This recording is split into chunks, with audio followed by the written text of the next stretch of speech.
Ya yo, everyone. That is the voice of your Yonko host, DrJaceAttorney, jumping in to the vampiric fray that is Castlevania Nocturne Season 2. We're here with the glorious Castlevania animated series coming back into the Netflix diaspora. I'm decked out in my Richter Belmont gear. If you guys are listening to the audio portion, you probably can't see it, but if you're tuning in live, you get to see us all cosplaying our favorite characters. Some of us, not just me. But we're gonna deep dive Castlevania Season 2 in all of its glory. What worked, what didn't work, what do we love, what do we hate, and all the good stuff. With me, as always, is fellow Yonko Grandmaster Hoop. Grandmaster, listen, I know you probably didn't like the series because it's not at least 10 years old. But did you like Season 2, at least? Please tell me. It wasn't 10 years old, so I guess I didn't like it. I don't care for vampires. I don't care for Belmonts, and I don't care for the French Revolution. I don't care about any of it. The trash show. That's what you want me to say. So there, I said it. Just go watch Iron Man again. Just go. Like, we know, or play Arkham. That's what you always do. What do you need me here for? You got what you want. They should make an animated series about Arkham Asylum. Maybe I'll watch it. I don't know what you want. Are you happy? Did you get what you wanted? I want your thoughts on Season 2 of Nocturne. Do you want the BS or you want the truth? Why would we ever want the BS? Because you lead with the BS. Me like anime, but only from 10 years ago. Am I wrong? No. I mean, yes. Yes, you're wrong. This is so stupid. I like Castlevania Nocturne Season 2. I definitely enjoyed it better than Season 1 of Castlevania Nocturne. And if I were to kind of rank all the seasons of Castlevania, including the original series, this season I'd probably put in the higher tier. I need to actually go back and watch the original and figure out which ones I like the best there. But I thoroughly enjoyed what they gave us here. They gave us, this was their kind of Game of Thrones season for me, where when I say Game of Thrones season, you get the different pair-ups, and then you get the different stories as they splinter, and of course they bring them back together in a grand fashion.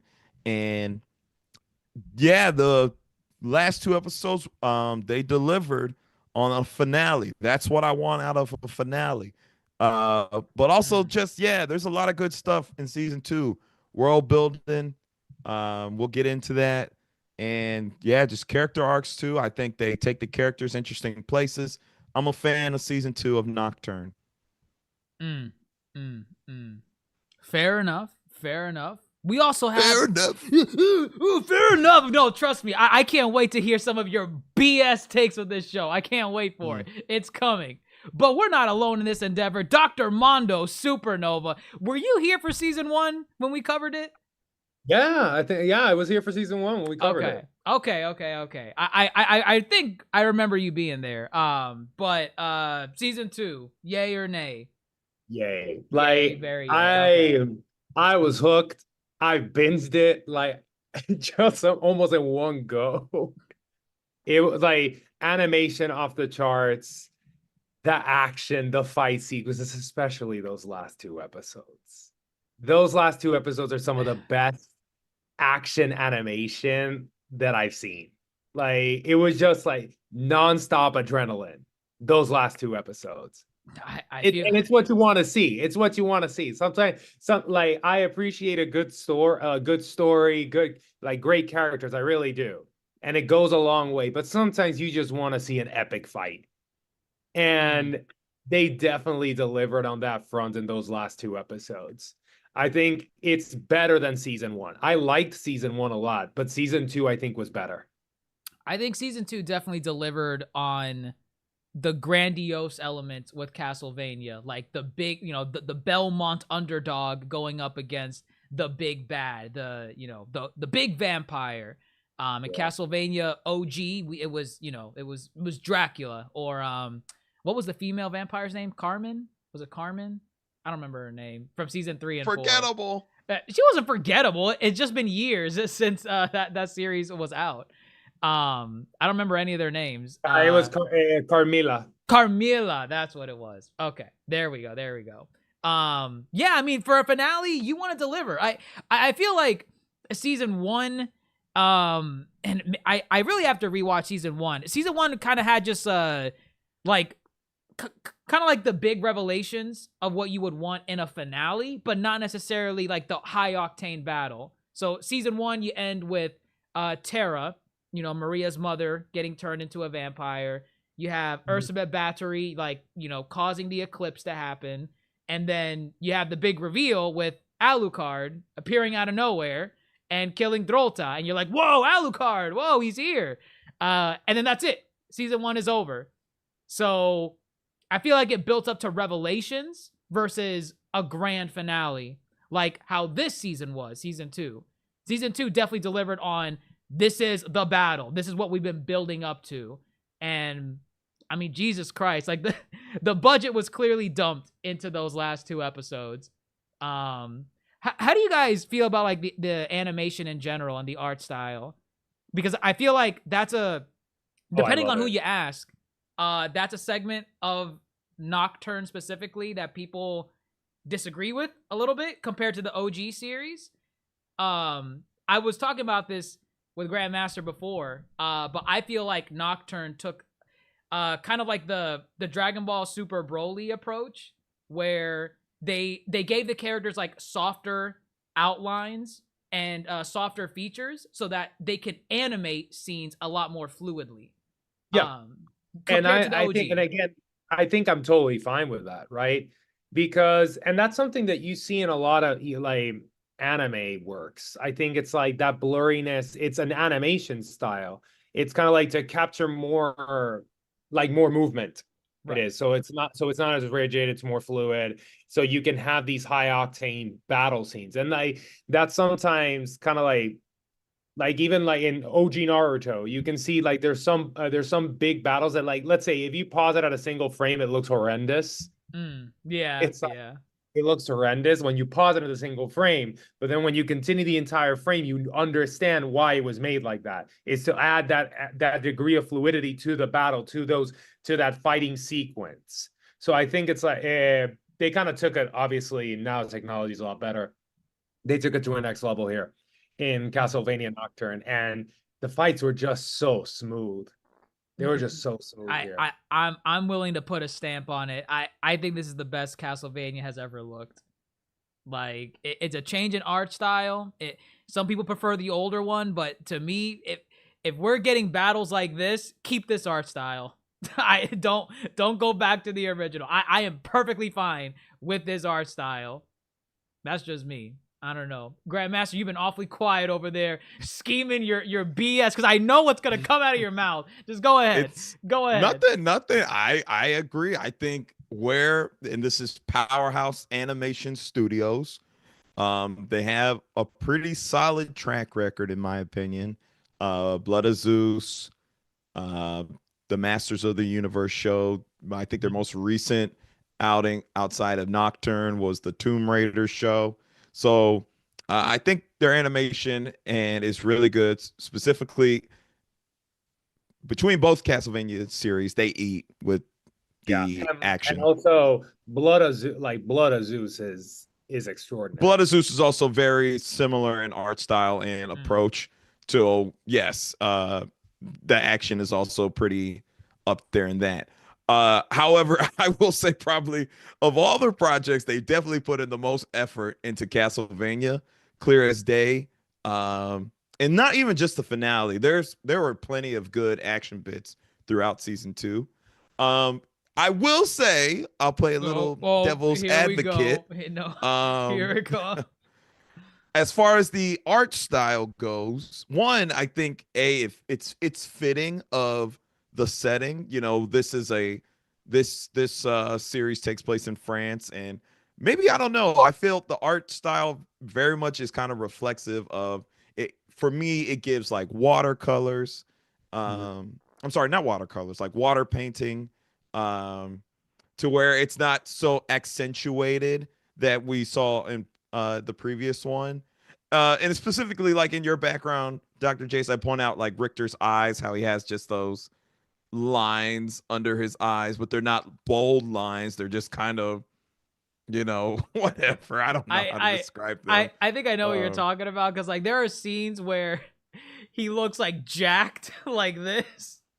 But then other ones where it's like he looks boyish in nature, like a lot more smoother. But then you get detailed faces like this. I'm like, how old is he again?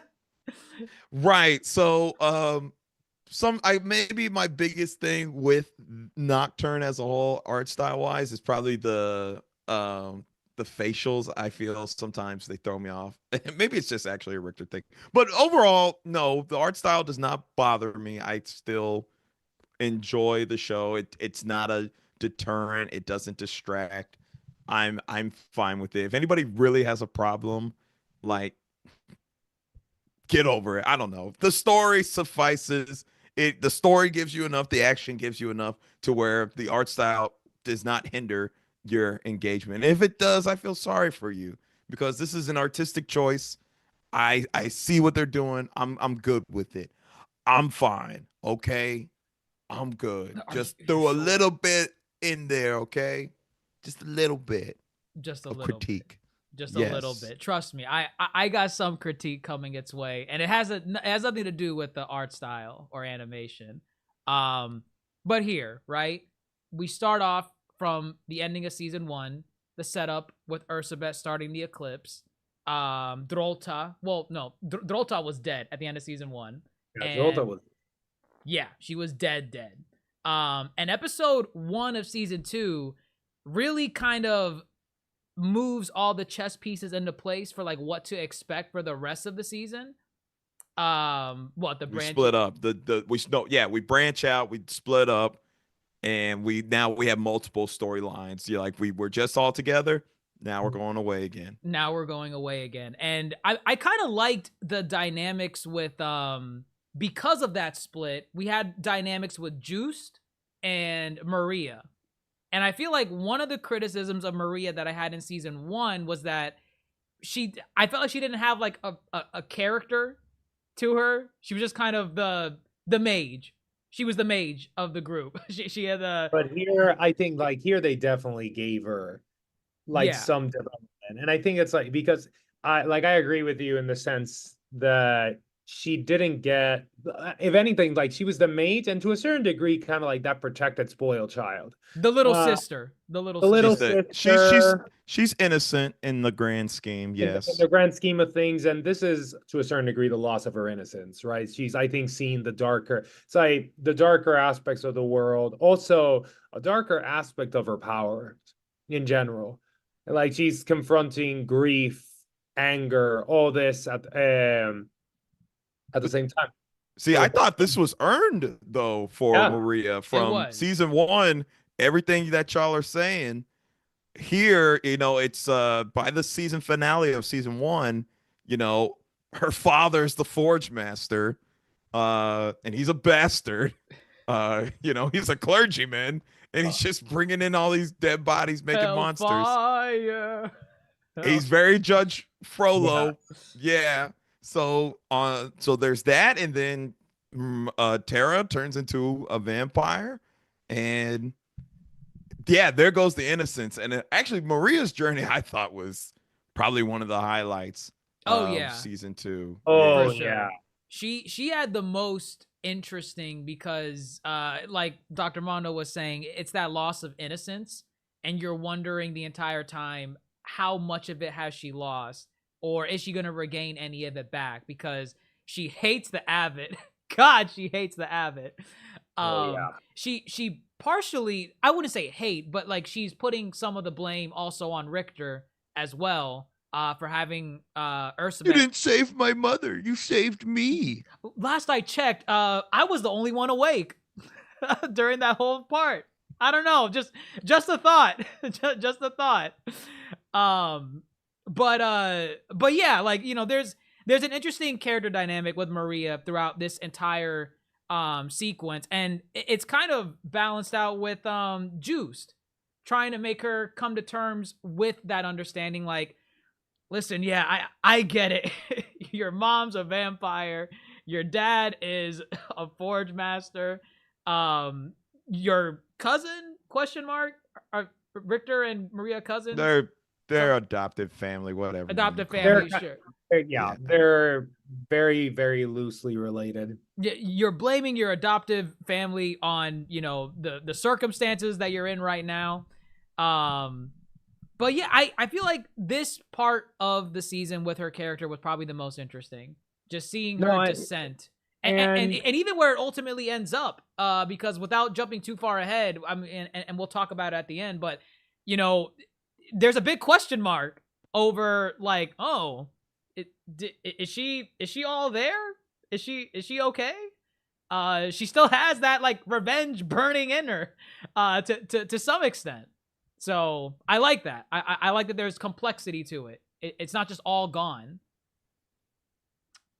Yeah. No, I'm with you. I think Juiced is a good counterbalance to all that, because he himself too was in a dark place, kind of removed himself from Richter and his mother, their lives, kind of dumps Richter on Maria and Terra.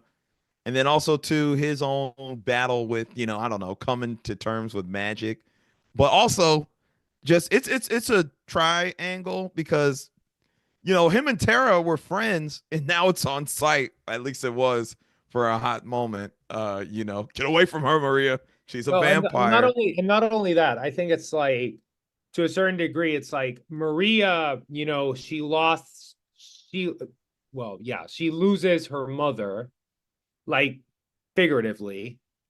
And, well, like, her father, she truly never had a father. And then she goes and does her thing. And Juiced lost a daughter.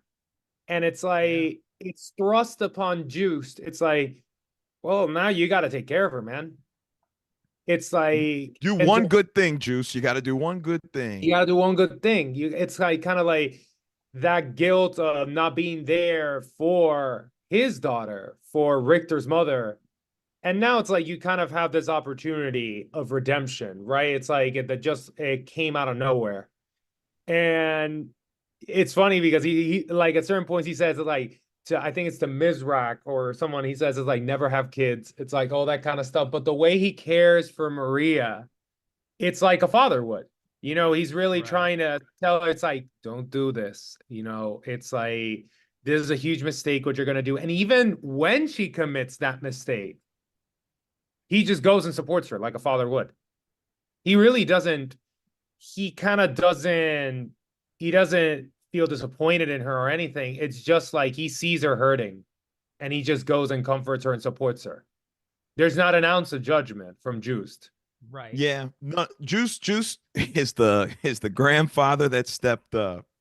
He stepped up. Wow. Yeah, he stepped up in a big way. I'm very proud of Juiced. But real quick, let's talk about Maria's little dark powers. Summoning them dark creatures. Maria's yes. I was like, really, really cool. No, but there's a quote. I think it's like when Terra, you know, because Terra, like they're in the field. I think it's like right when Juiced arrives to kind of like step in, and it's like she says, "I taught you to survive with your power." It's like now I'm gonna teach you like how to kill with it. Like it's something of that sort. It's like, you know, all this time I've been telling you, you know, use your power to survive. Now go wild. Now I'm telling you, go wild with your power. Well, wild is very loose. One thing she did not want her to do is to go kill the Abbot, which it was on site. It was on site. She got that. it makes you wonder, did she not want her to kill the abbot? I think Because there's some manipulation in there, I feel like, to some extent, from Terra. I think Terra in this season is kind of complicated because it's like she's fighting two natures, because she definitely still loves Maria. For sure. She definitely still loves Maria, but there's something, obviously she's a vampire now, and there's something different about her. And it's like she really wants, it's kind of like, I think she wants what's best for Maria. I think in her heart of hearts, she kind of didn't want Maria to go through with this, to kill her. She told Juice to go stop her. And it's like, but at the same time, there is a part of her that is happy Maria did this. I don't think anybody wants the Abbot alive. I don't think ultimately. But you see like the grin. You see a grin in her face when Maria. Yes, that's what I'm talking about. There's a grin, and I think it's like there's there's also the influence of. Yeah, I was gonna say I don't think that's necessarily all Terra. But we don't know if it's Terra.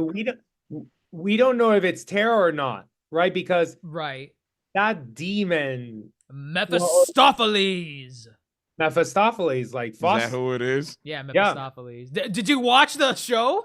Did you watch the season? See them put a caption under that thing and said, "I know they name dropped." Literally says, "I know what he is," and then he says, "I know they name dropped it. I remember them name dropping it, but I didn't put to that." That was like Mephistopheles. We got it. We got it in Castlevania before we got it in the MCU. Well, Mephistopheles, like the original Mephistopheles is from Faustian legend. It's from like Faustian legend. It's a demon that will give you what you want, but the price you have to pay is enormous, and you might not even know what you're actually paying with. That's Mephistopheles. I think the Mephistopheles. I think in you saying that, there might have been something where Terra, now a vampire, so she's like somewhat corrupted. Maybe she makes a deal saying like, I want the Abbot to die. I want him to die. And she's like, okay, done. But it's at the cost of your daughter's innocence. And you see there's something else. It could be something else. That we don't really know, because we see in later in the season that the demon appears kind of hovering over her.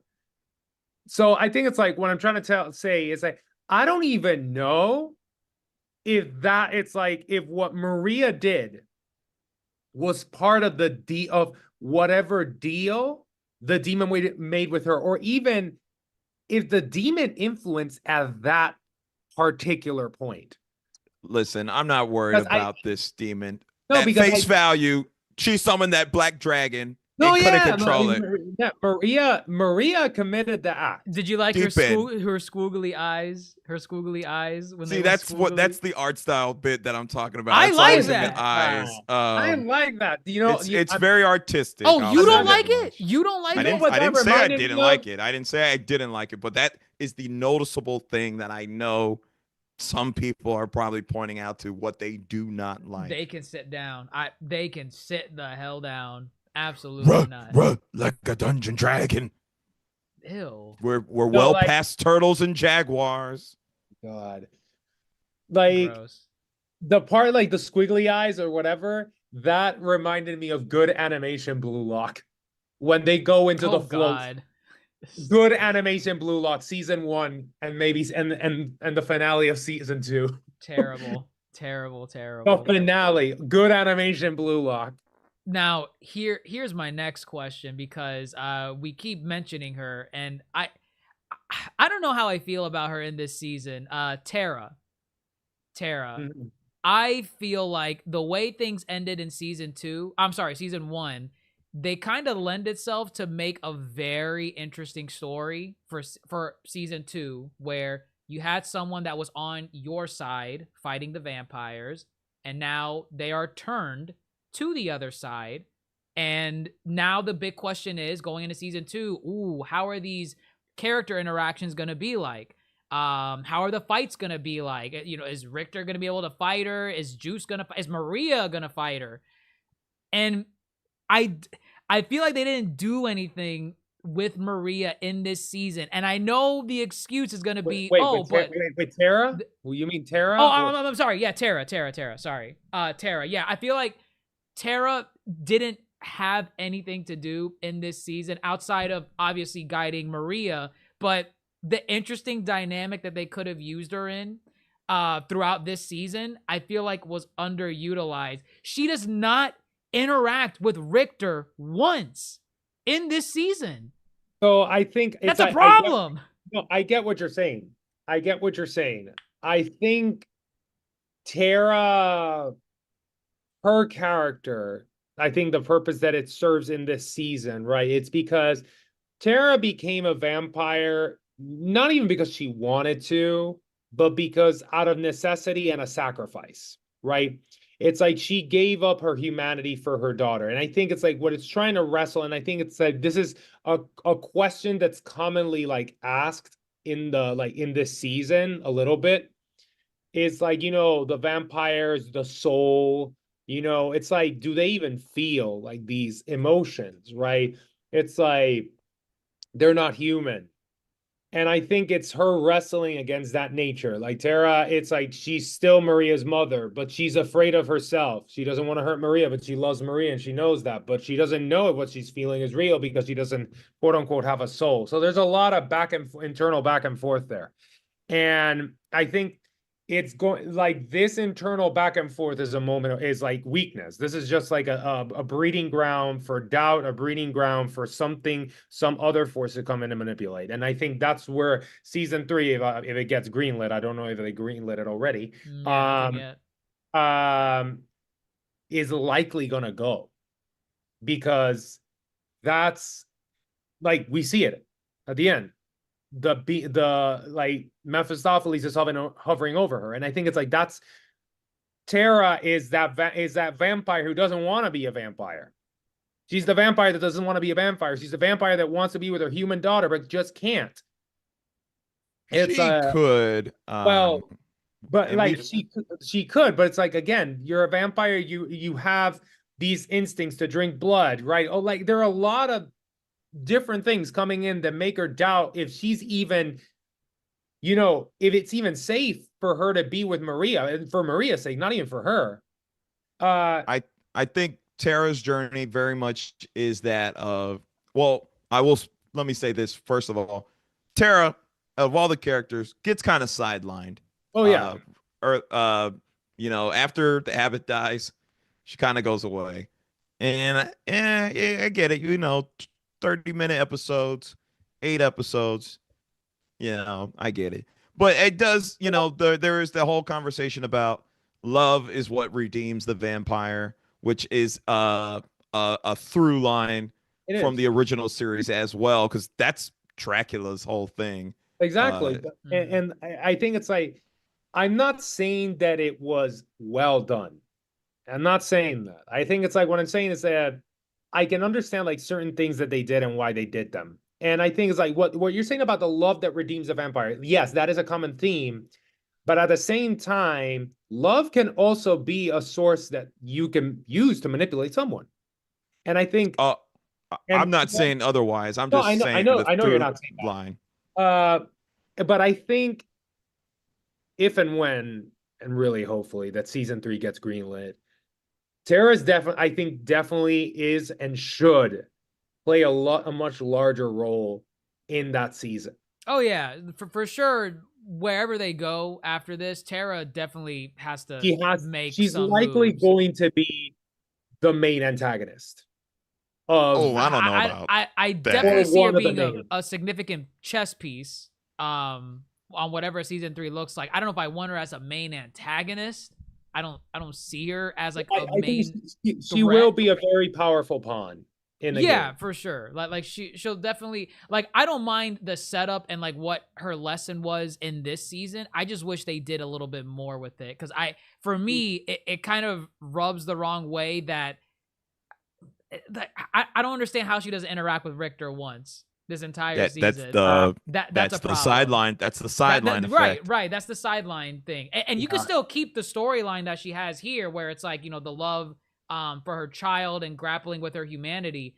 But I don't know. Yeah, I think they could have tried to incorporate maybe Richter into this just to make it a little bit more. But I'm fine with it simply because that is where the season, again, it's a very Game of Thrones type where everybody branches off. That's why you like the season. Familiarity.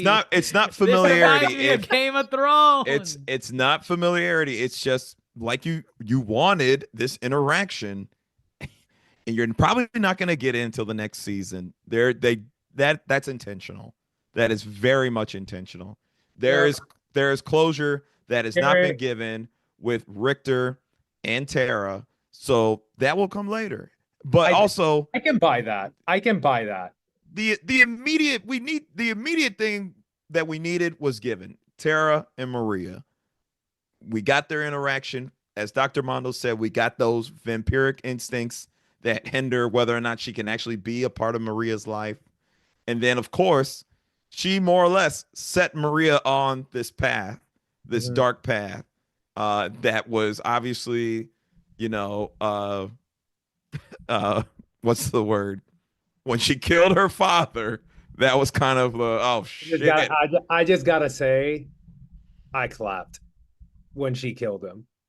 I didn't clap because I knew I was like, oh, that dragon, there ain't no way she's gonna be able to control that dragon. So no, but when that dragon came out too, I was like, oh, when I saw that dragon come up and he's just like praying, and I'm like, oh, stop your praying, motherfucker. He went kicking and screaming. He went kicking and screaming. That was wild. I thought he would have went out with like some closure, some dignity. Even Mizrak was like, did he at least go out with courage? I forgot who he even asked that to. I'm like, dog, no. he went down kicking and screaming to the bitter end. And when that fire hits, I was like, he reaped what he sowed. So yeah. Correct. I was like, Maria, you done did it. You done did it, Maria. You did it. You did good. She cooked, is what she did. She literally cooked them. But... Literally. No, she did. Can we talk about again? I like the world building. The flashbacks for. Well, I guess we could talk about Drolta. Drolta Suentes. I'm gonna say this one. You better say something positive. That's what you better say. At first, I was a little annoyed that I was like, "Oh, they killed her. I get to bring her back. And I was like, "Oh, that takes away from that epic kill from season 1." But I appreciate that, as far as they brought her back. I think it's like it's like Drolta was a monster before. It's like now she's a different breed of monster. Well, the Forge Master, he brings back the undead. He's like, well, she was already undead. I don't think this is gonna work. We don't know what's gonna happen. Yeah, right. So I like that mythos around that idea. So the fact that she comes back as this hell beast and just is OP. Yeah. I was like, oh my gosh, when she was kicking Alucard's ass, I was like, oh, Alucard, are you gonna die this what season? is happening? I love Are you gonna lose? Is this the end of Alucard? You getting tossed by Drolta? Come on. If it's a vampire that's got to do it, it's going to be Drolta. Because I said it from season 1. The biggest disappointment was them killing off the only baddie vampire in the entire show. And I was like, damn, that reveal with Alucard was amazing. But at what cost? At what cost did we get that? And the writers were like, "Oh, bad."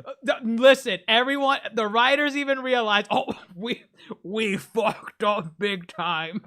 We gotta bring her back. But that doesn't make any sense, sir. The Forge Master lore means that they can only bring back the undead. Drolta's already undead. screw it, write it in the story. We're bringing her back. We have to. Boys, we're bringing her back. Oh my god, I loved it that she was back, and I liked her backstory too. Yes, okay. World building, in the original just series. Because it reminds you of God of War. That's it. That's it. Yeah. It has nothing, Egypt, like God of War, like what God of War. Oh, right, does. God of War takes place in Egypt, right? God of War references Egypt. Oh, okay. I like when they explore the vampiric mythos in other parts of the world. Season 1, the big thing was, vampires were slave owners. Do what you will with that. In Nocturne. Yeah, season 1 Nocturne. Yes. Right? Saint Domingue. Yes, yes. Okay. Now, and then obviously in the original series we got like the Transylvania and Eastern European and all that stuff. But here the Egyptian setting, I found that to be cool. I did enjoy seeing that. Drolta's been trying to bring Sekhmet for like ever. What happens if Sekhmet doesn't choose me? You'll burn. Drink the blood. Hopefully Sekhmet likes you. Who even agrees to that? It's a cult. It's a cult at that point. It's a cult, and at the same time, it's like you kind of see that Drolta, to a certain degree, like cared for people, right? Like she was giving medicines to the people of whatever. She was promoting her goddess as a goddess of healing. She was promoting exactly as a goddess of healing, and right, not the goddess of war. Right. She was both, but the ideal front picture was healing. And I think it's kind of interesting because it's something that like happens in religion overall, right? It's like with Christianity, Islam, the God initially is a God of good, but then something happens along the way, like the years pass and the translation and human greed and et cetera, et cetera, et cetera. And you see how the teachings become warped.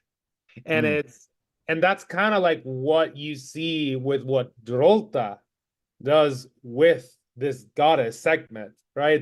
Initially the goddess of healing, and she then like flips the page until she's the goddess of war. We're fucking gonna dominate the planet. You know what's crazy? That you don't get this Nocturne storyline if you don't get those random vampires that were trying to grave rob that tomb. Yeah, that's it. Yeah, I guess. You take them out of the picture. Drolta just keeps going with her little cult of healing, and that's it. No goddess of Sekhmet becoming a sun god. No Ursabet battery. I mean, we even learned that she turned Ursabet. She's the one that turned Ursabet. I did not see that coming. Very cult-like, yeah. Yeah, it's like she was a slave. She was really a slave to that thought, right? That teaching of Sekhmet, of adoring Sekhmet, right? It's like, I am your servant, I am your loyal servant, and I am to look for your vessel. I am just your follower. I'm nothing more, nothing less. And what's really interesting too, I literally just thought of this. I don't, they were trying to put Sekhmet in a vampire, which was, I thought, interesting because we saw what happens. Sekhmet, a goddess, what happens when she takes over a vampire, Ursabet, and then what happens when she just takes over a human. And I didn't put that together. I thought, I don't know, just now I just realized that, wait a minute, Sekhmet's just a goddess. She's not a vampire. She doesn't have to inhabit a vampire. So the blending of this, they took, and which is also a credit to Castlevania Nocturne, as far as they're exploring these different religions and spiritualities, so like the Egyptian goddesses, and then they had a lot of the African and voodoo and correct me if I'm wrong, Legma going on with Annette, and seeing this all blend together with the vampire-ness of it all, I thought was done really well. And that is what really draws me in. So I appreciate what they gave us here with Drota. I wasn't expecting this from this. Yeah. And Drota, obviously, Drota was just badass. Every time Drota went into a fight. was 100%. It's like every time Drota went into a freaking fight, it was just like this is gonna be carnage. Oh, when she went in on the French revolutionaries. Oh, God. You know? Oh, yeah. And like that was unfair, man. That was uncalled for. Mizra said, I have to go help. And Olrox is like, what's the point? He's You'll like, die. He's like, stop. Right. There's no point. Just forget it. So yeah, Drolta's obviously we'll talk about her at the end. Pretty great antagonist, I would say. Yeah. Very well done. I think she has more aura than the actual main villain of Nocturne. Erzsébet Bathory. Erzsébet Bathory. Inspired by a real person. Actually. Yeah. A real I think, what was she, Hungarian serial killer? He was a Hungarian nobility who's, history doesn't know if it's real. Alleged, right? Alleged. Yeah. Oh, right. An alleged serial killer. If you have a Wikipedia page with a controversy tab, I'm not saying much, but you probably did it. But yeah, no, Erzsébet. I mean, Erzsébet was an intimidating villain, but at the same time, I feel like even in season 2, she didn't really come to the level of like, I guess like Dracula or Carmilla, because for me, the person that kept stealing the show from her was Drolta. And Let's be honest, Erzsébet's a Kaguya. She's a Kaguya. A Kaguya. In my like third act pool to be the big bad, like in Dr. Mondo's background. But she's there the entire time. Which I know, but she just kind of sits there and, you know, she does the eclipse. But like you said, you're drawn to Drolta more. And Drolta's the one who's actually pushing and moving these things forward. Well, she's the one getting the flashbacks in this season. Like Drolta's the one that's pulling the strings. Like exactly. Drolta made her into a vampire. Drolta made her into Sekhmet's vessel. Yes. Right? It's like Drolta's done everything. Drolta has moved all the chess pieces where they need to be moved. It's like Erzsébet and has given Erzsébet that illusion of authority. And it's like, because it's not that she idolizes Erzsébet. No, is that she idolizes Sekhmet and feels that Erzsébet is the perfect vessel for Sekhmet. That is all. That is all she sees in Erzsébet. She's a means to an end. And we see it at the last episode. Yes. In the last episode. She's fed up. She's like, what is this? Vessel? A vessel? You need to leave. I was wrong. Juicy. So yeah, I don't care about Erzsébet. I think ultimately, we'll get to the end fight. But damn, I was like, just get. We'll get there. Do you want to talk about Mizra and Olrox? Honestly, they were funny. They were so funny this season. Why? Because funny? No, they were funny. Okay. Maybe I'm not supposed to read it as funny, but like Mizra was always so funny because he would. Every time Olrox came by, he would get this internal struggle of like, you bastard, you twist your knife into my heart. Yet you do these things for the vampire messiah, and he starts crying, and I just imagine him like with the anime tear flying in the wind. Like he's just so Mizra is so funny.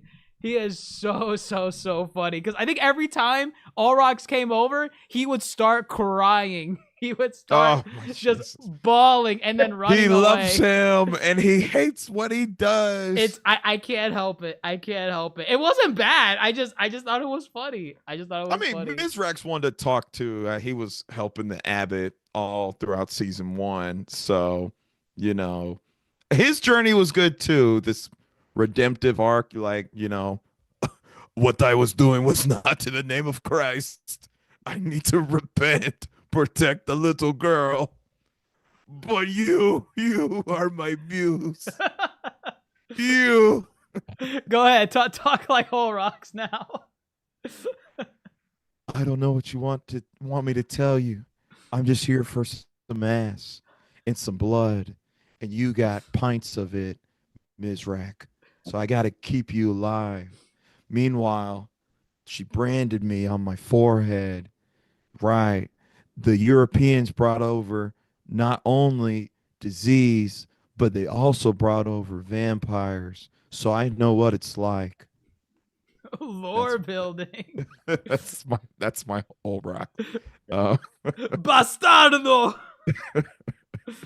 You see what I mean? Like, to me, they were funny interactions. I mean, it's a nice dynamic. I think there are only, we have Maria and Terra as our mother-daughter vampire-human relationship. They are our only human vampire physical, like, romantic relationship. Right. Yeah. Right. Which I think is a staple of Castlevania, to have a vampire and human romance. If I'm not wrong, there's usually one per season, Right. give or take. For sure. So they're nocturnes, if anything. They're really the only vampire human couple, which I'm fine with. I like them. I'm not laughing at them. God. Maybe I'm laughing with them. I don't know. I think laughing. I think I like how their story concluded by the end of the season, actually, a lot. That was an interesting path that you didn't it took. see that coming? I saw it coming by the end. I was like, he wants that ass too much. He ain't gonna let it go. Listen, no, but it wasn't even that. But it wasn't even that though. Like what really? Oh yeah, I know it wasn't. What made actually that? Yeah. What made Olrox kind of turn him? It was he saw how afraid he was. That fear of death. That fear of death. Yeah. Because it's like he feels it's like, yeah, I'm gonna go to hell. It's right, like, right. Yeah, good point. Yes, good point. He says it's like I don't want to die and go to hell. So wait a minute. You saw that scene and you just thought from Olrox, he just wanted some ass? My gosh, it was a joke. Like Olrox tries to save him. Gosh. It was because if should season 3 happen, this will be interesting. This will be interesting. I don't think Mizrak wanted to be a vampire. I don't know. The way he went onto that bed, I don't know. I'm just saying. Maybe initially he did it. Well, okay, fine. He got turned at the end. His eyes turned red, and I'm like, is that like anger? Is that like, how dare you do this to me? But then the next scene is he's crawling on the bed. I'm like, all right, it's done. It's done. Like he was mad for that second, and he's like, hold up, ass, and then he went for it. Eternal ass. Eternal ass. God, Aztecian ass. Wow, Aztecian. Wow, that's crazy. That's funny. Crazy. Oh, sure. All right, before we get to our big main trio, I guess the last little one is Edward. Oh God. Well, I don't know. Well, based on my reaction, you probably have an idea, but go ahead. What about Edward? Yeah, I mean, again, we get all representations here. So Edward is the Hell Beast representation. Right. Again, a through line continued from the original series with what was that one with the fly eyes? Was that his name?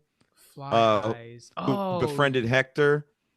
Yeah. Fly eyes. Yeah. From the which, OGs.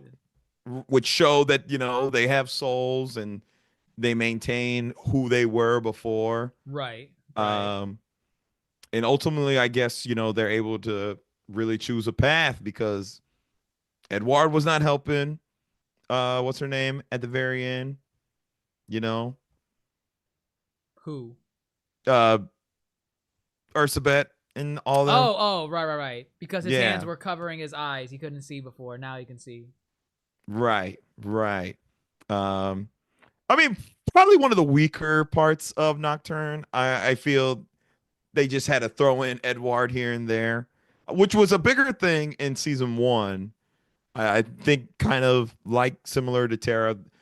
I see. I can't even speak too much on it. I just feel um, this is one of the stories that kind of was sidelined. Like I thought they were about to go somewhere when they made that French Revolutionary captain, that icy one. I called her Shiva. Yeah, whatever you want to call her. I thought we were about to do. Don't something even know with what that. it. Great, fine, whatever. Forget it. Well, was that her name, Shiva? No, her name's not Shiva. Do you know what Shiva is? Lady Shiva from Batman. Everything's a Batman reference. That's great. No, you're fine. You're fine. Shiva's a Hindu god. Oh, right. Of course. Oh, wait. You talking about the one with the 4 arms? No, I was calling her Shiva because Shiva is an ice summon from Final Fantasy. Oh god. Oh. She looked like ice. She literally looked like Shiva. She had ice powers. Oh, okay. Okay, that's why. Forget it. Okay, forget I thought it. they were going somewhere with that. I can't even tell you. I can't even remember if they really went anywhere with that. I don't think they did. I mean, really, it was just her. I mean, you would see her kind of her reaction, like looking out at like the night creatures, or really her French army that she was the commander of. And then I mean, she was feeling something. And then at the end, she's happy because she rebelled against the night creatures. And she's just like off in the woods, just minding her business. I need to know where these night creatures go now that Ursabet's gone. There's a bunch of night creatures that are unaccounted for. They're just living life. They're living life. Nope, you can't do it. You're in the wild. You can't do it. Wow. So you're problematic. You have night creatures. They don't have souls. They got to be kept in cages. They can't be allowed to roam the earth. They're problematic. That's problematic. You need to rethink. The point is, she was undercooked, and Edward. I mean, listen, in the finale, when Edward was when we were jumping back and forth between like all the different fights, like you had Alucard, Drolta, Olrox, Drolta, Ursabet, Juiced, and Richter. Occasionally, you would switch over to Edward against the 4-arm night creature. I'm like, oh my god, just snap his neck already. Get on with it. I thought he was gonna do something cool, like an echo blast or something, like a song. La la la la la la la. I don't know, man. What he should have sang the oh my god, the theme song. Oh, what, the Castlevania theme yeah. song? Ha, ha. Oh my god, can you imagine? You're asking for too much. You're asking for too No, much. that was a missed opportunity. He should have sang the damn theme during that entire fight sequence. Then his presence there would have made sense. Oh my goodness. Ridiculous. And I do feel by the finale too, like the true finale where Annette and Edward have the conversation and they're going back to Saint Domain together. I even felt that was like, y'all haven't talked at all this season. This is like your first conversation, Edward, if I'm not mistaken.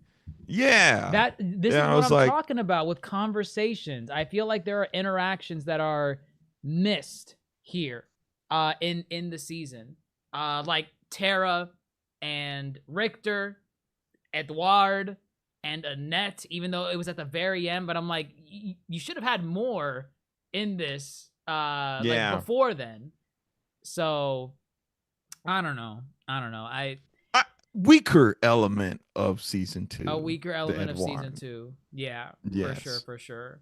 So Edward was whatever. But I mean, really, the main characters in this, the big three. You got your Richter of your Belmont clan. You have Annette of Saint-Domingue. And you got Alucard Tepes. These were our holy trinity. Oh, before I forget, did you see the Power Ranger reference that all these characters made at the very end? A Power Rangers reference? Yes, and I saw it as soon as so it's the part where they win the entire the fight and the sun is rising, the eclipse is over, and you see all of them standing next to each other. Alucard, Maria, Annette, all of them. Their color scheme is literally the Power Rangers. The black, the pink, the yellow, the blue, and the red.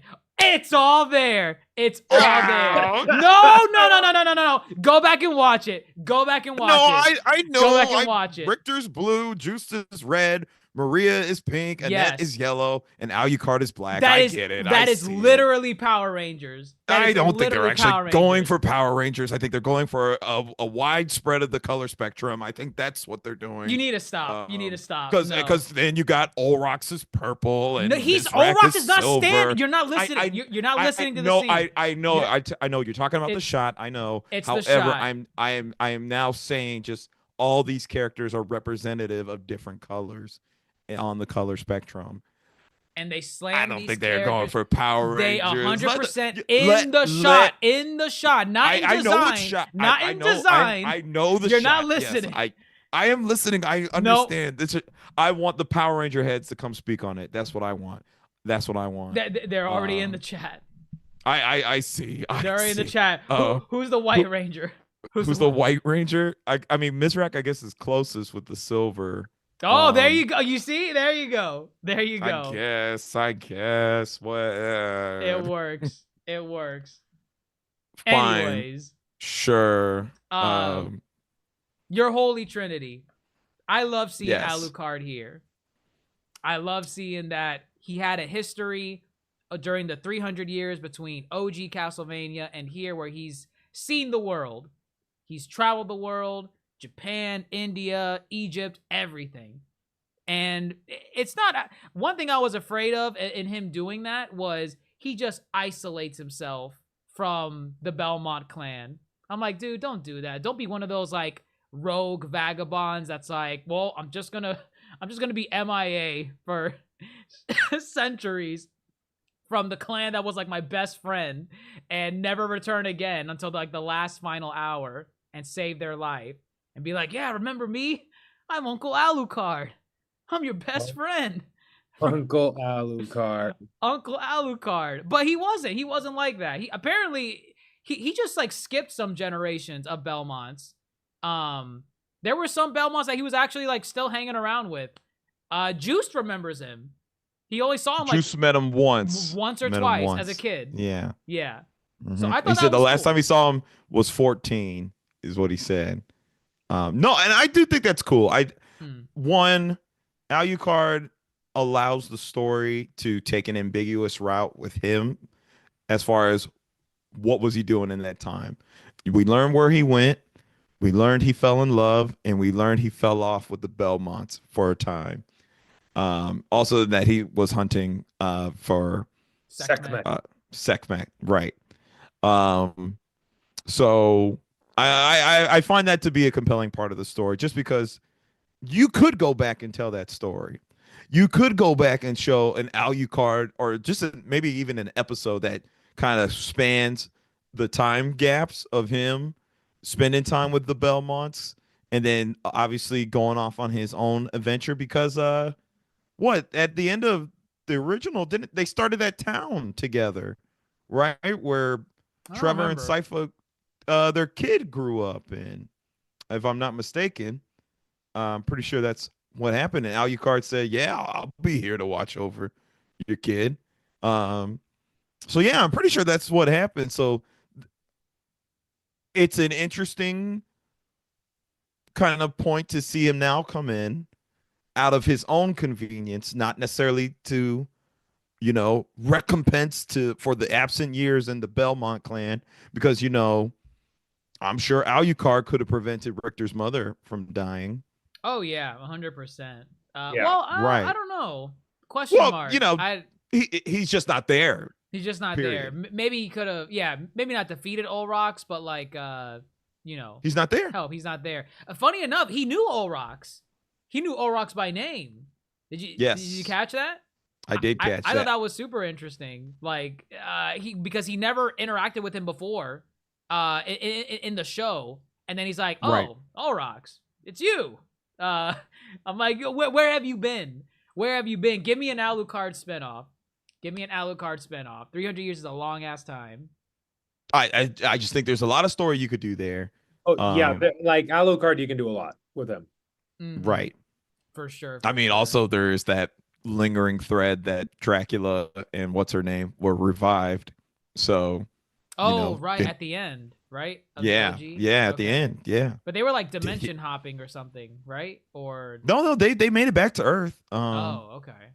Yeah, they went to some inn to get out the rain. That's right. Yeah. Did Alucard ever run into his parents again? Who knows? Who knows? That's a question. But no. This obviously,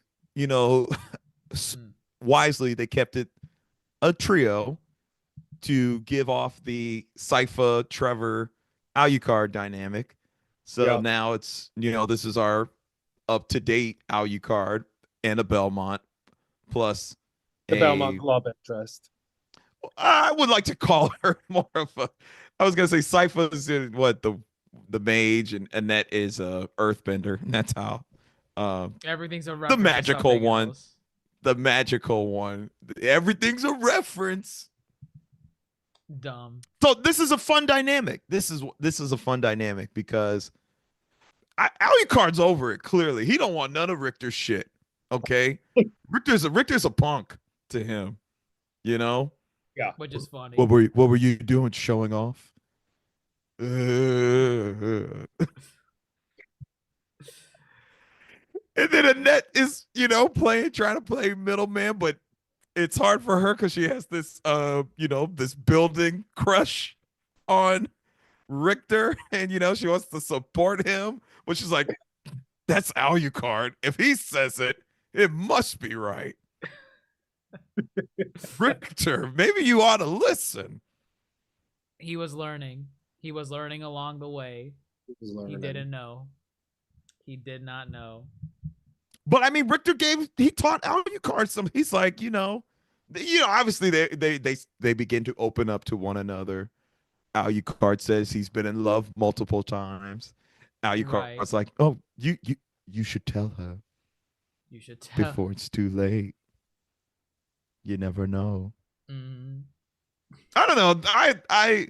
It's fun to have Alucard be human, versus all vampire. Right. I think, he's always like, "Oh God, there goes that Belmont sarcasm." He loves it. I think they bring out the human part of him, which is it's nice to see. It's a nice little interaction. I think it's like when you see like Alucard's human side. Right, because obviously Alucard's a badass, floating sword, turn into bats, turn into a wolf. He's the teleportation, and he can walk in the sun because he's not even a true vampire. He's a dampmere, or however you pronounce that. You got Dampier? I don't know what you call that. Dampier. He's a Dampier. So he's OP. He is OP. I like his It's unfair. He's hacked. His fit is fire. Yes, come on. Yes. I don't know. Drolta had to put him in his place. To me, I think Richter was probably the OP one in this season. No. Okay. What? I mean, we'll get there because that finale. I mean, we're not there. Oh, we'll get there. Can we get there? We'll get there. You want to get there now, or you're saying no? Can we talk about this budding romance? Okay. Between Richter and Annette, because I feel that was the crux of their little journey to Paris. Is this blossoming romance? I thought it was cute. I thought it was nice. Yeah. It was cute. It was right. I remember it coming out of nowhere in season 1. Because, like, it was like a switch that happened where they didn't have anything like that going on. And then, boom. Like, I think, like, the final episode or the episode before, there was, like, a blushing scene. I'm like, oh, what? Since when? But here, having that already established, I think it occurred more naturally throughout the season. And I liked it. I liked it more in season 2 than I did season 1. It was nice. Yeah. It was very nice, fleshed out.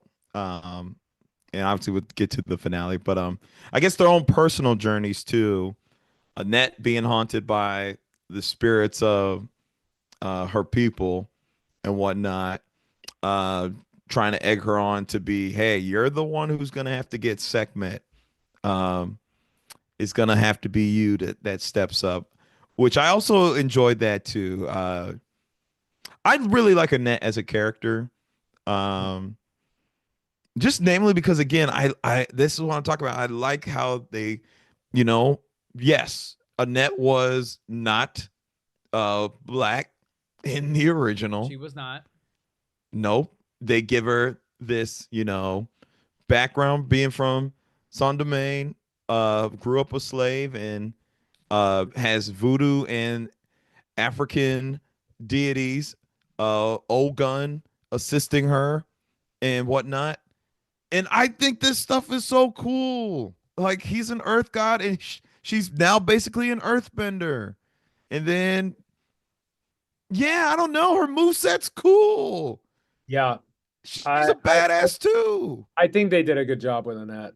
And again, it's one, you're making a change from the original, right? You're giving kind of like this your own little flavor, but at the same time, the change that you made is a change that actually makes sense, right? Because it's like Saint-Domingue, like the French slavery. It's like it makes, even like in the historical context of everything in this series, in this fantasy series, it makes sense. It's plausible. Because it's like sometimes like that happens that they just like make a change and you're like, okay, I like where you're going with this, but where did this come from? And I think here they made it it was really well done. Mm-hmm. It's a change with a lot of substance. Exactly. It's not a change for the sake of a change. It's a change with substance. They actually, I think, thought about it. They really thought about it. Yes, they said if we're gonna make her, a slave that fought for her freedom from her vampire slave masters, we got to go all in on kind of the history that surrounds, voodoo, how voodoo is, derived from African beliefs and whatnot. Like they said, this is a fantasy world. This is a fantastical world where we can pull, real world stuff into this. And now then you have a net. Then you have a net. That's how you race swap a character. Okay. That is a good way of how you race swap. And I don't know if there's any, I haven't really heard much discourse over a net anymore. I did hear about it in season 1. Season 1, right? Season 1, there was, yeah. I feel it has subsided. Right. I don't know if that's just because people don't care anymore or if no one's watching season 2. I don't know, but that conversation seems to have subsided in comparison to season 1. Good. Alam Anthony in the chat is saying that Belmont bloodline is going to be busted with Richter and Annette. That Earth, but I don't know if I see how Belmont doing the moves Richter does on top of doing the earth bending, it's over. It's Annette over. about to pass down them good genes. Okay. that's a mighty strong Punnett square right there. Okay. Very. I liked her glow up too when when she got possessed. Her glow up with longer dreads. I thought listen, she got a nice fit. She had nice dreads. I thought it was cool. I thought it was really cool. It's cool. I definitely was like, okay, Annette's about to come in and whoop some ass too as Sekhmet, and she didn't really do anything. She didn't really do, and that's one other thing I was disappointed with Annette. She should have been there in the fight with the rest of them against the Ursabet. But yes, we're there. We're in the Ursabet fight. Well, okay, sure, yeah. We'll talk about Richter and his whole kind of journey. But yes, here we are. Paris, the eclipse. Yeah, go ahead. The final battle. Richter, you have all your main baddies, your main cast out here pairing up, squaring off against their final fights. You have Alucard versus Drota. Yes, because rematch, right? They've been clearly squaring off the entire. I guess this is their round 3 technically. Round 1. Yeah, round 3. Yeah, round 1 was season 1. Round 2 was in the museum, and then round 3. Here we go. It's time to put you to rest. And we have our trio in Dr. Mondo's background: Richter, Maria, and Juiced versus Ursabet. And I guess technically Annette is there too, but she's not really in that fight. Annette's not really. She's really contributing. Not. Yeah. But this fight, God damn it. This was insane. I feel like with what they did, whatever gripes I have with the writing or characterization, like sometimes I just want to ignore it because of how the fights like these go. They're insane. They're absolutely insane. You have Richter doing these acrobatic ice electrical whips and sliding, Shadow the Hedgehog reference, sliding on the floor with his jet boots. You have Juice with he's mixing his magic almost. I mean, I feel like Juice's magic was almost similar to Sypha's to an extent. Like the whole the Spider-Man, that thing, I like that. Like he was maining fire and other magical abilities. And Maria, oh my god, I thought Maria was gonna be that support character or the damsel that needs to rescuing here and there. No, she went in with the Maria dragon. Said, "Let me get him." Let me get him. Oh man. When she brought the dragon back, I was like, oh, okay. Got the dragon back. I was like, Maria's just OP. Okay. She's here no stay. Turtle, no bird. I guess there were a couple of birds. But no jaguar. She said straight up, give me the dragon. We're not playing games. Ursabeth, bitch. Here's my fucking dragon. Loved it. I mean, it was beautiful. It was a beautiful fight sequence, all at the cost of really Annette being sidelined because what was it? The Sekhmet thing needed to. Sekhmet possessed her pretty much, right?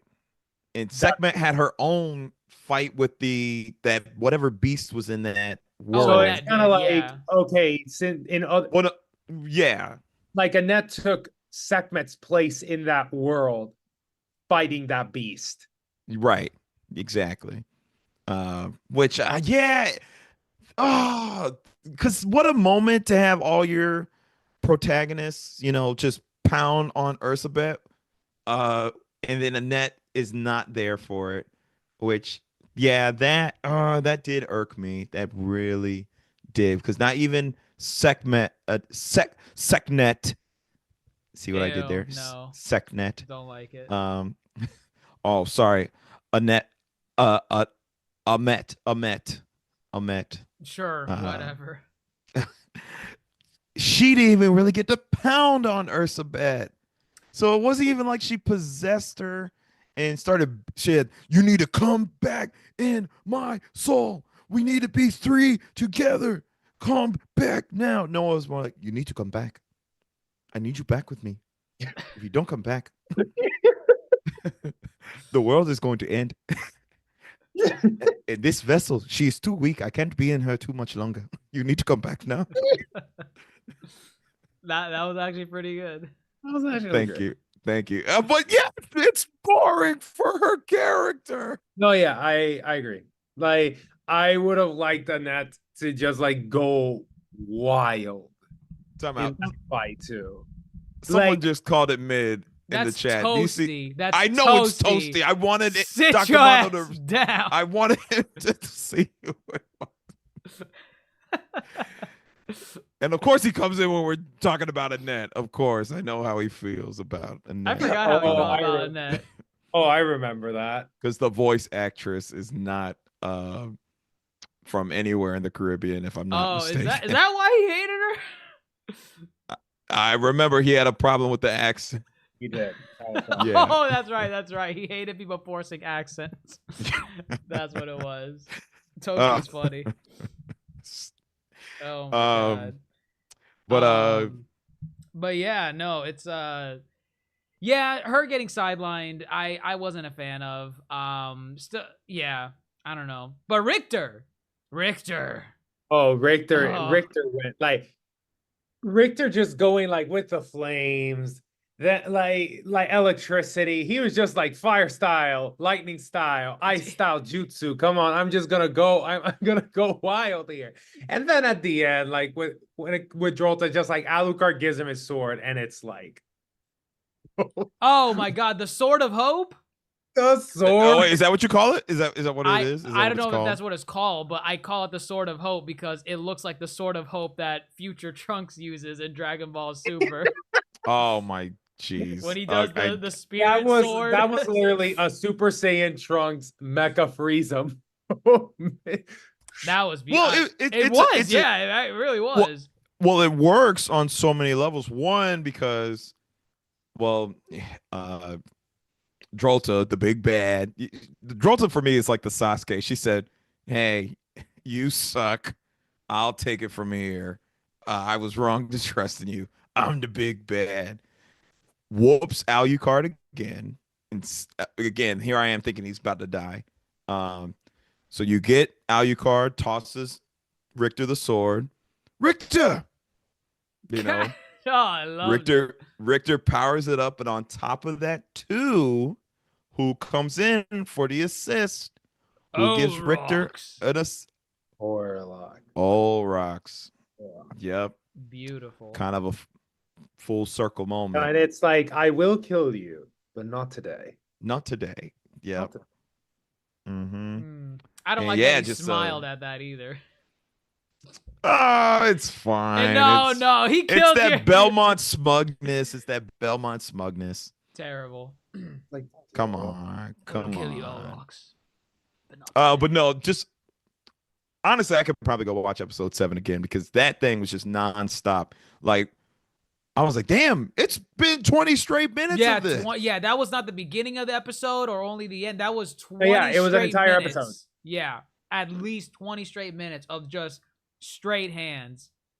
I mean, well, actually, literally, there's a part where Richter, I think, doesn't have his whip anymore, and he just starts boxing. Yeah, he grapples with her. I was like, he grapples Drolta. He grapples Drolta. Right, and I'm like, wait a minute, you're just a human. Can you do that? Okay. You see, and this is where the writing starts to creep in a little bit because I'm hyped. I'm in it. I am in the moment where I'm like, yeah, beat her ass, Richter, beat her ass. But then after the calm, I'm going back and I'm like, did that make sense? Did that all make sense? Like I remember season 1, base Ursabet, Richter could not handle that at all. She was one-shotting him completely.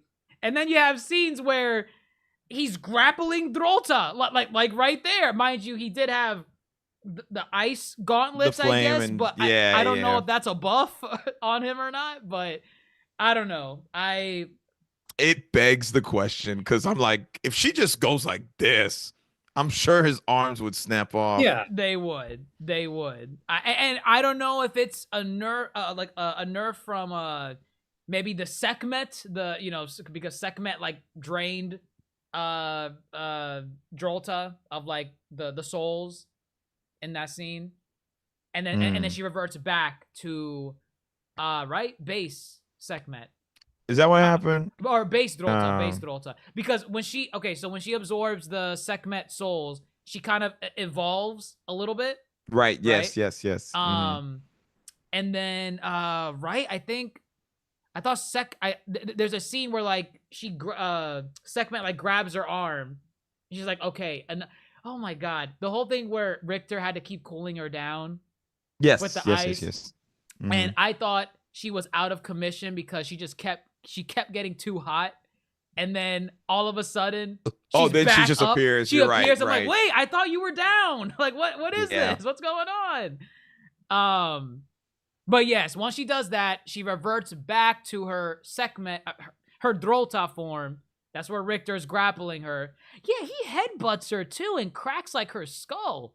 Oh yeah, I don't know. I don't think that works like that. I don't know. I don't think that works. Richter became freaking superhuman in that fight. Yeah, I don't know what Richter was out of this world in that fight. He was like, I'm gonna make another Blue Lock reference. He was in his flow state right there. He was just like, yo, let's go. Well, watching it, I was like, oh, this is the Richter from Smash Bros. I know this Richter. References. I know this one. Terrible. Richter from Smash Bros. He could punch out Bowser. Dumb. God. I guess you're just too caught up in the scene to really. Oh care. No, yeah, no. So like when you're watching this, it's kind of what Dr. Jace is saying. You're like, holy shit! But when there's like a pause, a moment of respite, you're just like, hey, wait a minute. Wait a minute. Alam Anthony in the chat is saying that he basically got like a fairy tale boost. He got the fairy tale, the love, the fairy tale power of friendship. The love for Annette was burning inside of him. The plot armor. Well, I do like that because that's kind of Richter's journey this season was what it means to be a Belmont and is it worth being a Belmont? And because it was kind of very much what is my purpose? Because I failed Terra. Yeah. I guess that was his big failure that he was kind of harping himself on. So it was Annette and his love for Annette that kind of drove his purpose. It wasn't him trying to live up to the Belmont name. He had something to fight for. Or maybe he realized it's not the Belmonts. He was like, damn, I'm a Belmont. I got to fight vampires. That's my purpose. No, your purpose was to protect the ones you love, which when your mother died, that is what she was doing for you. That is what now Juiced is also stepping up to the plate for. And now you have something with Annette. And that is like, I'm here, Annette. I'm here. Follow my voice. Come on. That's the power of love. God. I mean, it makes sense. I'll take it. Is it a cop-out? Is it a cop-out, though? It's a bit of a cop-out. I don't know how much the power of love boosts your power. I think definitely the plot armor was really strong in this, but, they gave us such an epic fight that I'm just like, you know what? I'm fine. I ain't mad at it. Honestly, fine with the plot armor. I'll give it the pass. I'm just like, I can overlook it. I had so much fun watching that fight that I'm like, you know what? Do all the plot armor you want. Really? I don't care. Y'all had me glued to the screen. Y'all had me entertained. The choreo eats. I can't say nothing ill about the fight choreo. Like they deliver. They never have not delivered on these bombastic finales, but this one I think might top it. What's that? Incline. Oh, incline. Yes. Right. Okay. I think this is the best Castlevania has ever looked. In terms of animation, fight scene. You do not get a scene in OG Castlevania where someone is having an aerial battle that cannot fly, mind you. You have a character maintaining their height in the air, fighting a vampire, while one grapples the vampire's arm, and the other one whips the opposite arm to like create this. What are those things called? The one where like you pull the arms apart.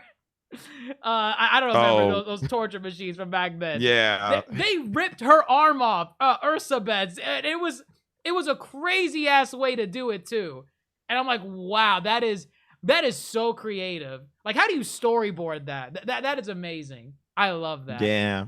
I love that. And I forgot when they all were doing the fire magic. Oh Yeah. The dragon juiced and Richter. That was fun too. Yeah, I might watch that after this. Look at that. It was really good. Yeah, because it was like one of them fire, and then like the second one came like, okay, let me add more to the fire, and then at the end it's like, oh wait, there's more, and there's more, and there's more.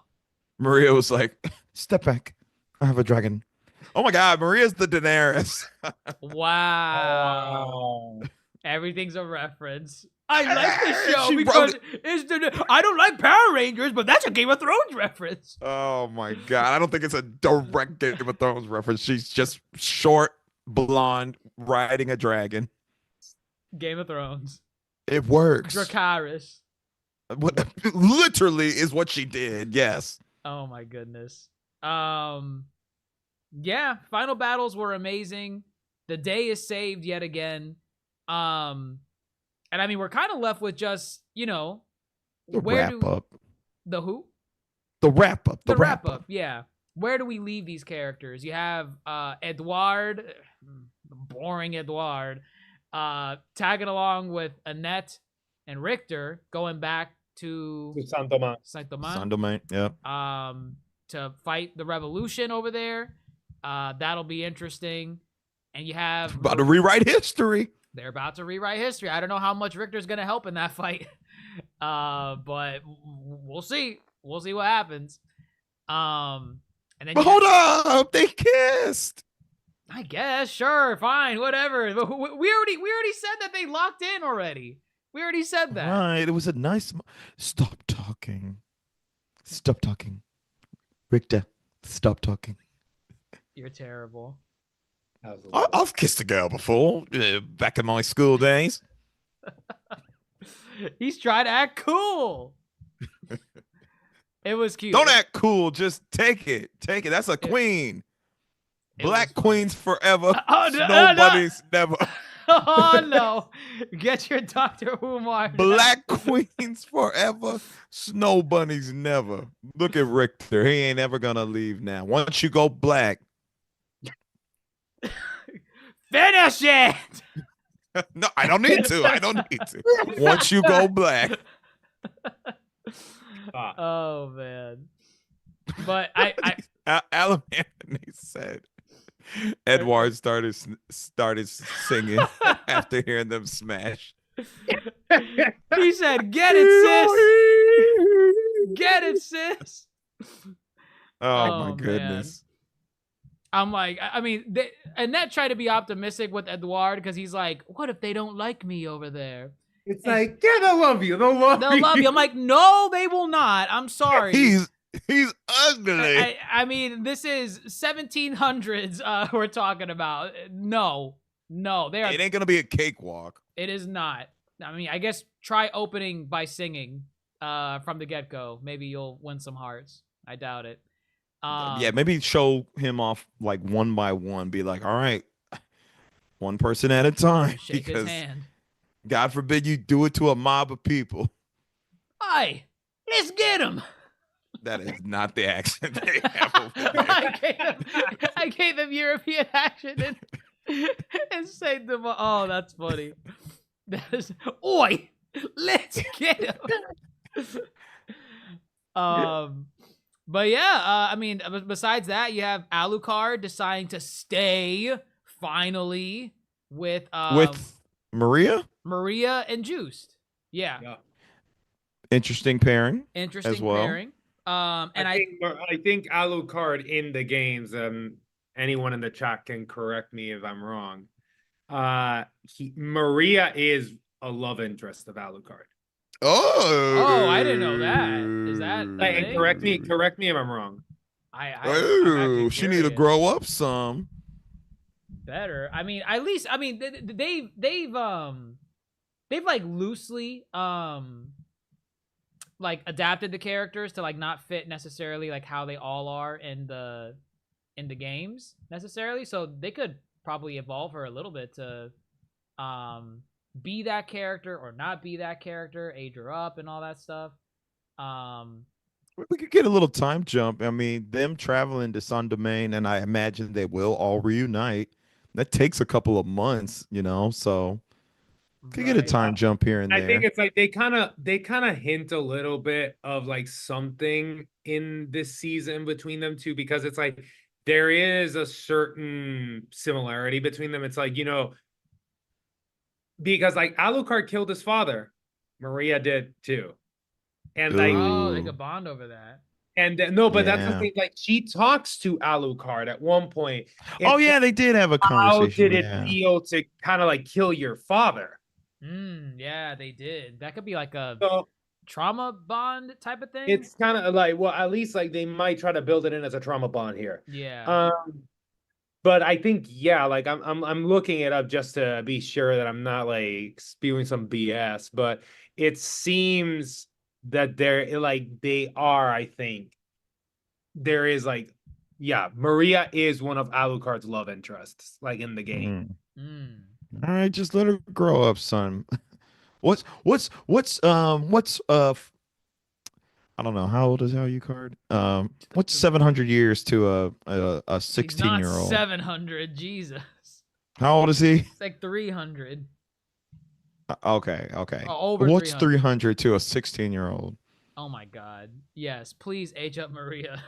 Jesus Christ. Yes, exactly. Please. But yeah, no, he's sticking around. Maria's got some of those dialogue choices that I told you. Like she's hinting at something sinister. Like, what was it that she said? At the very end when she bit into the bread, she's like, "Oh, they deserve to die," or something like Oh that. my God. Yeah, you're right. Yeah, she did say that. Yeah, when they were cutting off the heads of the French people who sided with Ursabet. You're right. I think Maria is like, and Maria is an extremist. Maria is an extremist. It's as simple as that. And Right. I Well, think she's very jaded. Like after everything that's gone on with her, it's like obviously there is that ideal like, that she is good, right? I think it's like she tries to stand up, I think, for like the quote unquote right reasons, but she's just like ruthless. There's no like any trace of it, like innocence and naivety. She's just like, no, you know what? It's like you made your choice. And the thing is, you see Terra in the background with Yes. Mephistopheles hovering over her shoulder, and she's smiling. What is she smiling at? Is she smiling at what she just heard? I mean, she's far away, but is she smiling at what she potentially heard Maria say? Like, oh, she's getting into it. Good. Or is she just smiling at like the bloodlust from the heads chopping off? I don't know. We don't know. But that's gonna be interesting. That's gonna be interesting for sure. yeah, Maria. Yeah, when she said that, that was weird. And I was like, "Hey, Maria, your dragon's white now. Don't be acting like a black dragon." What? Because because she summoned the good animals, and like Okay. now she's. Oh my God. Oh my jeez. I was like, what are you Come talking on. about? I'm like, She got the good animals back, and now she's dropping these dark bars. I'm like, red flag. Red. Alucard said it too. He said, red flag. This bitch is crazy. Um, maybe so he liked them crazy. he liked them twins that one time. People call them the twins. They're not even brother and sister. Oh, they're not? Nope, no, they're not. I call them twins too. Oh, I could have sworn they were twins. The twins. Nope, they're not twins apparently. From season 3. Sure. And then I guess is Terra the last shot with that thing? I don't think it's the last shot. Yeah, I don't think so. It's I think it definitely lets us know that she will play an important part in the 3rd season.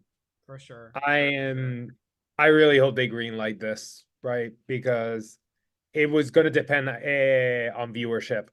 Because I was thinking, do you see this as a season 3 or a potential sequel series? Like, So the way the OG worked, OG Castlevania was seasons 1 and 2 were your initial main arc, which was Dracula defeating Dracula, and they defeated him, and then the seasons 3 and 4 was a transition period into a new set of characters with like new villains and new people introduced. So with this series, again, they end the big bad, the arc in seasons 1 and 2. Second season. Yeah. So do you see them doing a season 3, maybe a 4 with like a new set of villains, or just do a sequel series like, you know, Castlevania Redemption or whatever the next one is? It's hard to say because I feel I really don't know. Yeah. I think they would still, it would still be maybe not Nocturne. I think it would be maybe possibly another series, but with these same characters with another name, because I think like the name Nocturne came in because of like, to a certain degree, like the eclipse and all this kind of stuff. Right. Yeah. And now that has kind of been, you know, resolved, I don't think it would make sense for Castlevania Nocturne season 3. It might be with the same characters, but under a different name. Okay.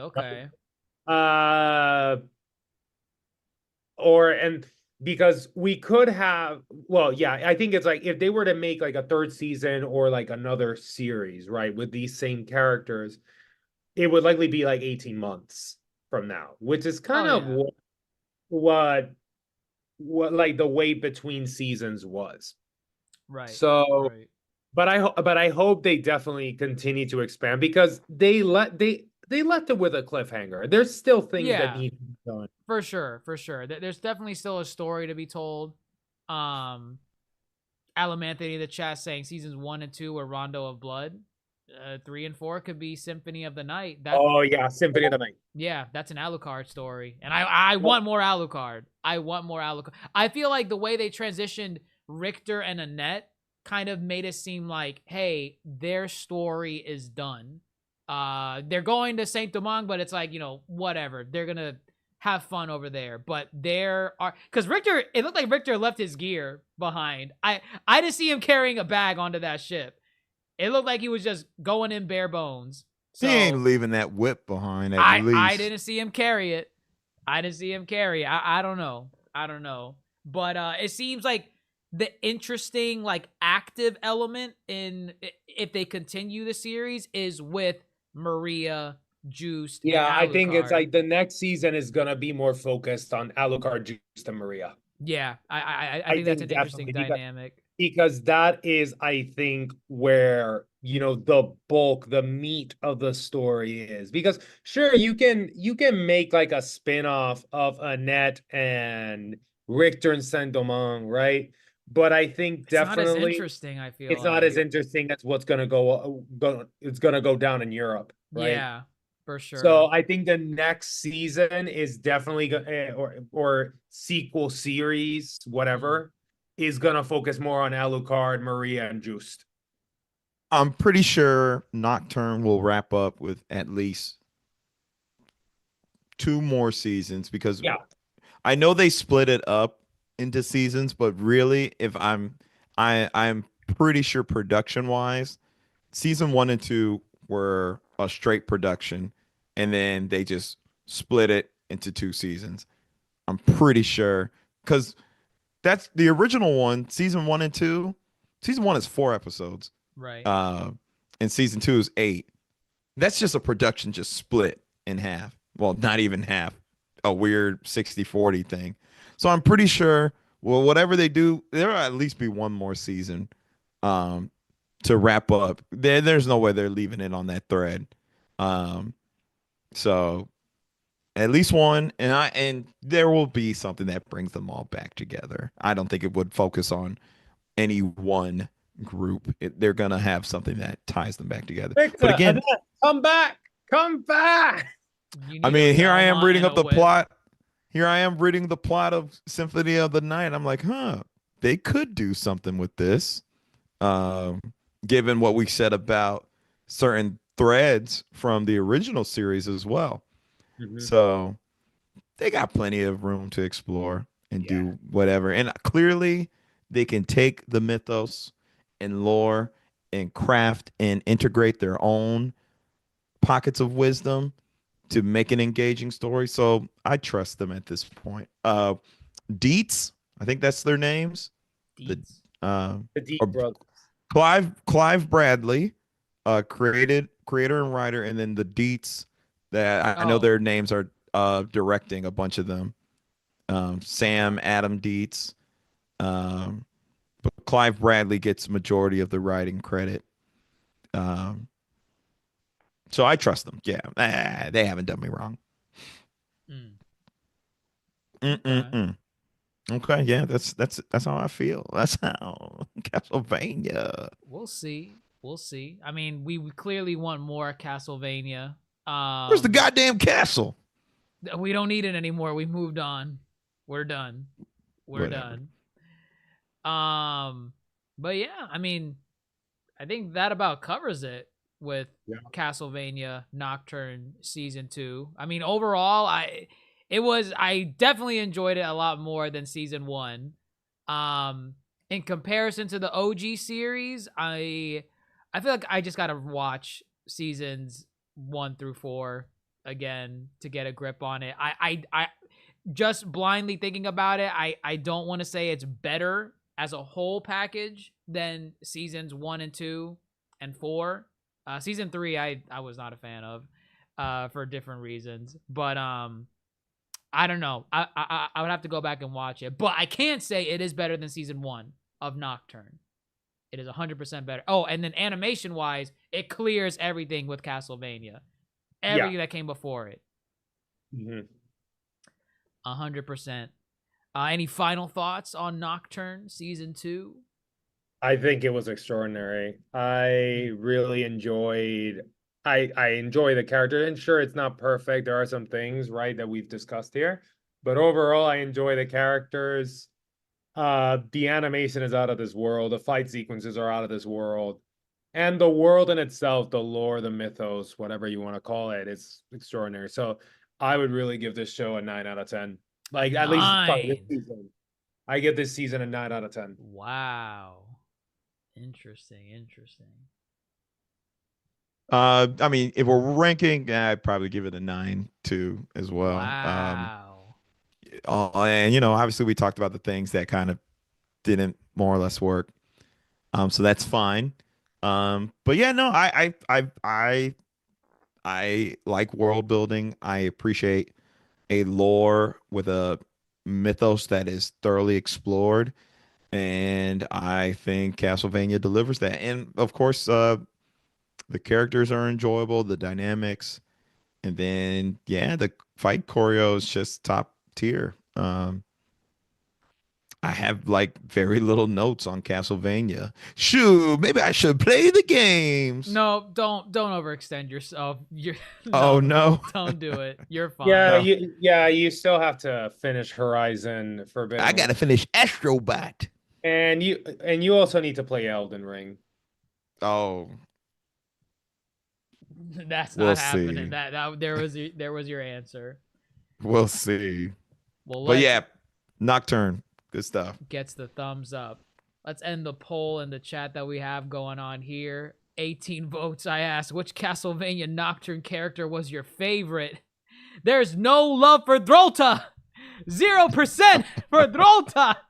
It's because she's a black woman. To be fair, Alucard's on that list too. So he ain't black. I'm saying he got the most votes. So everyone loves Alucard. Everyone loves that. So you put him against Drolta. I mean, he's gonna win. He's gonna win. But we got 66% for Alucard, 27% for Richter Belmont, and only 5% for Big Daddy Olrox. Interesting. Very interesting. I guess the gays didn't show up for Olrox, but it's fine. He'll be back for Season 3. Oh, man. That's funny. Well, there you have it, folks. There's our Castlevania Nocturne Season 2 review. Here's hoping that we get a Season 3, whether it's called Nocturne or if it's called something else to make it more reminiscent of Symphony of the Night. If that's the direction they're going to go in, we'll have to wait and C. Alamanthi said he voted for Big Daddy Olrox in the chat. Is that what we're gonna just call him now? Big Daddy Olrox? Big Daddy Olrox! Wait, hold on, wait. Listen, every time he showed up with the save for Richter and Alucard, I started screaming, Big Daddy Olrox has entered the chat. He was so cool. He was so cool. Oh, man. Oh, goodness. Well, there you have it, folks. Our review of Big Daddy Olrox and Castlevania Season 2. Let us know what you think down in the comments below, wherever you're listening to us on, whether it's Apple Podcasts, YouTube, Twitter, Spotify, Instagram, TikTok, at The Yonko Table. If you want to see us live and join in the chat, be sure to check out the YouTube channel. Link for that in the description box down below. And we will catch you on the next one. I'm your Yonko host, DrJaceAttorney, fellow Yonko, Grandmaster Hoop, Supernova, Dr. Mondo. Are we going to start in harmony the Castlevania theme song? Come on, Edward! Come on! I don't know it. I don't know it. I don't know it. I'll sing. Doesn't Twilight have some songs? That's a vampire related thing. No, you're done. You're done. Or what? Isn't there some blood sucking song about bloodsuckers? No. No vampire songs. Come on, there's gotta be a vampire song. You're killing me. Songs. Whatever. I'm done. Castlevania. There's a castle. Good That's night. all I got. I got nothing. See you next time, chat. We'll catch you on the